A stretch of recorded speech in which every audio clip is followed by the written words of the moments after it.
Hey everybody, Kneecap here. This is going to be a guide for how to do the world quest, the Felsworn Must Fall in Isle of the Watchers in Azuna.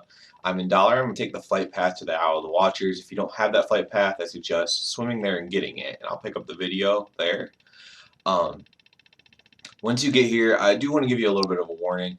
If this quest is a little bit buggy and a little bit of annoying, so if you don't need to do this quest, I want it. Uh, as bad as that is to say about a video about it, it's just true at this point. It's not the best quest in the world.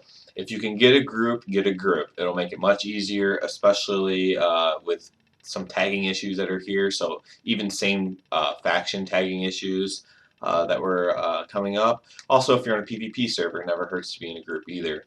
This is soloable, especially if you have a tank spec or if you're just a really geared plate like me. You can solo it. It's definitely possible. But again, it's not the best quest that they've ever made. There's a lot of things to work on. When you get there, it's fairly straightforward how to get there. As you can see in the video, there's going to be adepts everywhere. So you're going to have to kill adepts, defilers, and betrayers. Defilers are basically little fellhounds. Those will be outside, only outside. Adepts and defilers, betrayers, I'm sorry, will be both inside and outside. Kind of showing you here that you can solo this. The adepts especially are really easy to kill, especially if you're geared. So I kill a couple adepts outside by myself before I decide to form a group or join a group to kind of make this go a little bit better. Again, there's no cross faction tagging at all, and sometimes even same faction tagging doesn't work. So joining a group is probably gonna be your best option.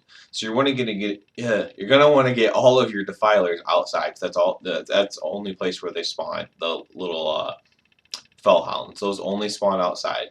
Now, as far as the other things go, what I would recommend is going inside the tower and going inside. Here's an example of I threw this in obviously because I won, but I had a couple of horde try to gank me at the top of the tower. A note about the top of the tower is there is no mobs up there to kill for the quest at the top of the tower, so there is no point of going up here.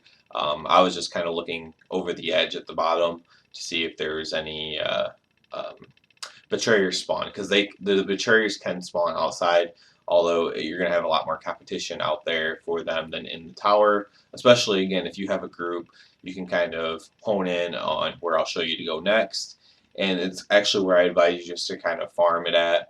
Unless your server's dead and you don't have competition or anybody to deal with there, then that's totally different, of course. But in the center of the tower, which is where I'm at now, um, a betrayer and 3 adepts will spawn there.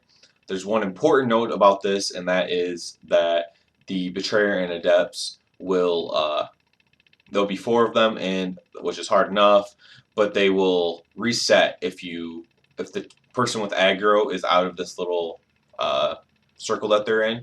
It'll actually reset them. And with the cross tagging issues, when people I was actually having an issue with a tank that was there that wasn't in my group. He wasn't getting credit for tagging them, so he was pulling them out and resetting them on purpose. It was a really kind of a douchey thing to do, but you might have to look out for that as well. Uh, Basically, their moves, they're going to do just normal Demon Hunter moves, really. They'll put a swirly on the ground for their dancing back and forth blade, and they'll put some foul stuff on the ground. You're just not going to withstand in that. You can also interrupt the impale on the betrayer, so that's something to be wary of as well. Again, I would recommend just kind of standing in the center room to farm the adepts and the betrayers. The respawn rate in here isn't too bad. The betrayer has a lot more health than the adept. That's something to note as well. But none of them are to a point where you can't kill them at all or anything like that. As you can see, the betrayer also casts a shadow spell that hits everywhere. You're just not going to want to stand in that. Again, just as long as you walk out of things, you shouldn't have an issue with actual moves of these mobs. So again, I'll say it one more time. Defilers are outside. They're little fellhound looking things. They're really easy to kill. Adepts are easy to kill. They're everywhere. There's plenty of adepts for everybody. Betrayers can be outside or inside. That just depends on how busy it is, where you can farm those at. Other than that, I hope that helps. Any questions you can put in the comments. Thumbs up and sub as always. It helps me out a ton, guys, and I really appreciate it. And everyone have a good one.